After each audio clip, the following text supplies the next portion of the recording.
contacto vía telefónica en este momento con Arturo Castillo. Él es consejero ciudadano del Instituto Nacional Electoral, a quien le agradecemos muchísimo tomarnos la llamada. Arturo, bienvenido, ¿cómo te va? Muy buenas noches.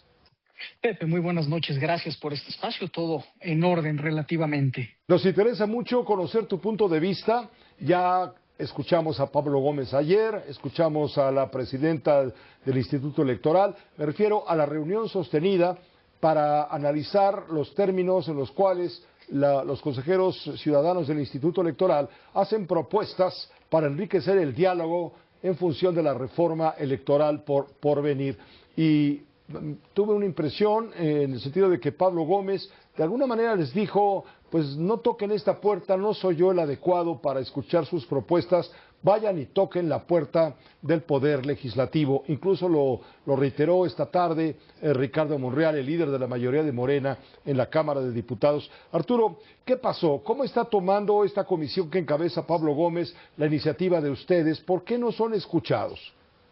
Claro, mira, vamos empezando a lo mejor por poner en contexto. Creo que esta fue la opinión nada más de Pablo Gómez. No estuvo presente el resto de la Comisión Presidencial para la Reforma Electoral, aunque nos hubiera gustado que se tomaran esta propuesta con esa importancia, ¿no? Pero bueno, total.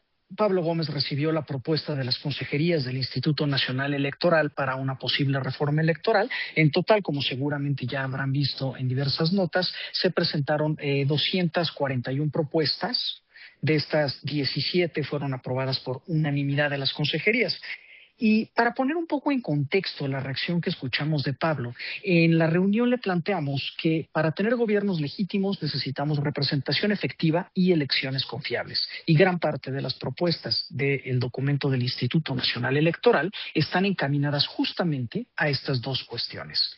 En particular, el caso de elecciones confiables. Destacamos que para que esto sea posible es necesario tener autoridades autónomas, independientes y profesionales, además, naturalmente, de participación ciudadana en la organización de las elecciones. Y todo esto necesariamente pasa por tener un presupuesto suficiente para organizar las elecciones. A esto respondió Pablo justamente dos cuestiones, ¿no? Uno, el tema de la autonomía, que ya ha estado en diversos medios y redes y por todos lados se ha comentado, que Pablo dijo que él no está de acuerdo con que haya órganos autónomos, porque para él eso significa autogobierno.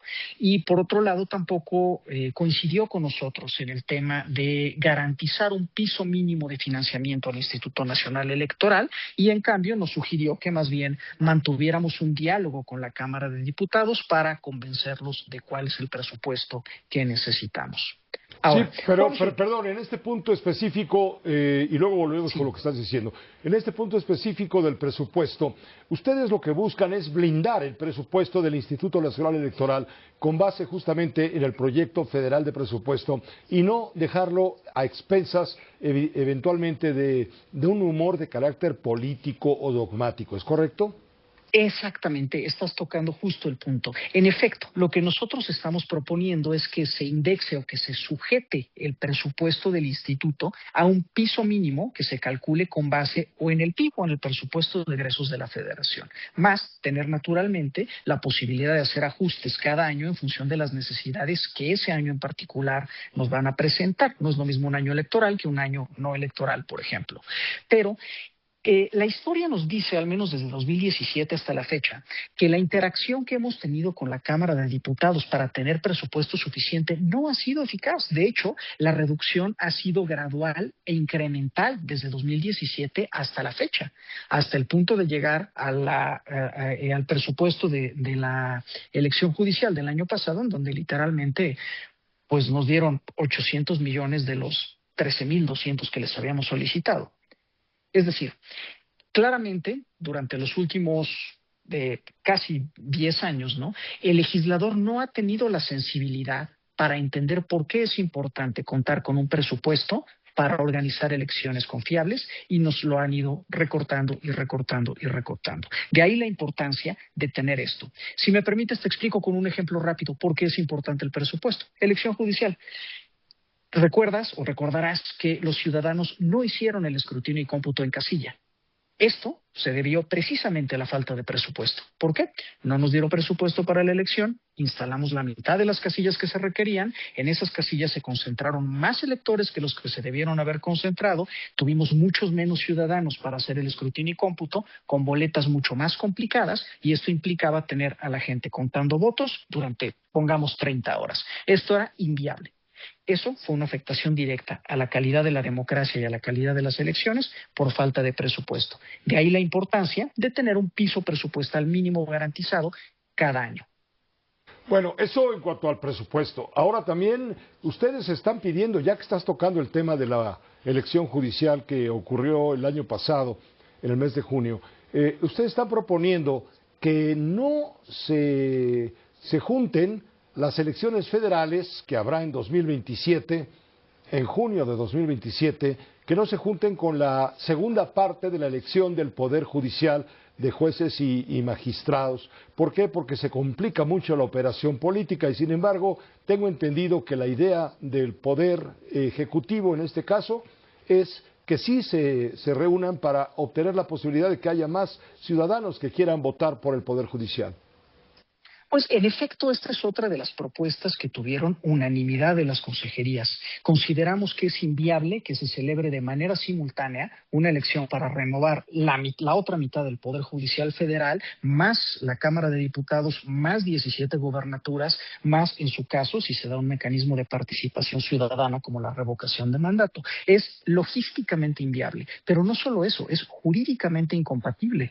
Recordarás que para la elección judicial los partidos políticos tienen prohibida toda participación, pero vas a tener simultáneamente haciendo campaña a los partidos para todas las demás elecciones.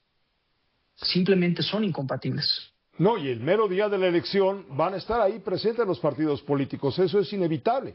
Entonces, valdría la pena, a pesar de que tiene un costo en pesos y centavos, separar ambas elecciones. Es una de las propuestas que tienen toda lógica por parte del Instituto Nacional Electoral. Y el otro asunto que me llamó la atención es que ustedes piden que no se reduzcan los plurinominales. No exactamente. Lo que estamos proponiendo es que se conserve la elección de legisladores por el principio de representación proporcional o los llamados plurinominales y que se mejore el modelo en dos sentidos. Uno, si seguimos caminando con un modelo como el que tenemos actualmente, es decir, en donde eliges a un grupo de diputados y senadores por elección directa o mayoría relativa y a otros tantos por representación proporcional, bueno, que se disminuya la tolerancia a la sobrerepresentación, que no tengas márgenes tan amplios como los que existen actualmente, ¿no? Y por otro lado, una posibilidad sería transitar a un modelo de representación proporcional pura, es decir, solo plurinominales en donde la sobrerepresentación simplemente no existe.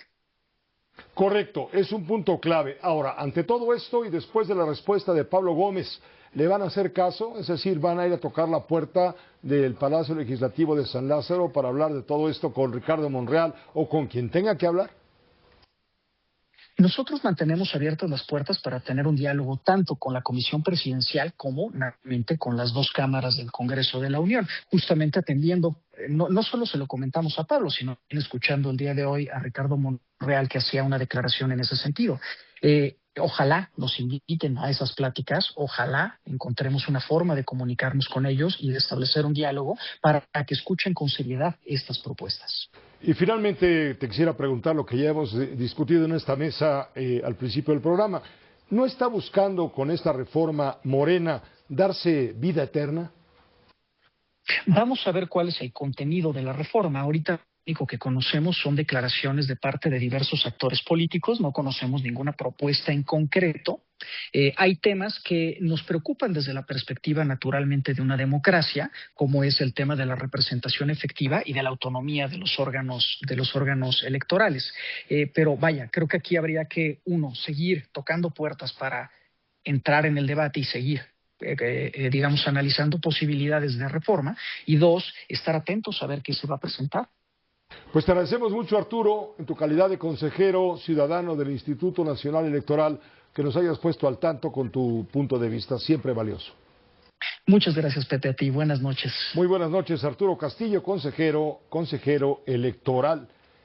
Fueron bateadas básicamente las ideas que ayer se expusieron en la mesa, en la sesión que sostuvieron con Pablo Gómez, presidente de la Comisión presidencial sobre la reforma electoral. Fueron bateadas y los mandan a tocar la puerta del Poder Legislativo. Ojalá el Poder Legislativo sí pueda escuchar.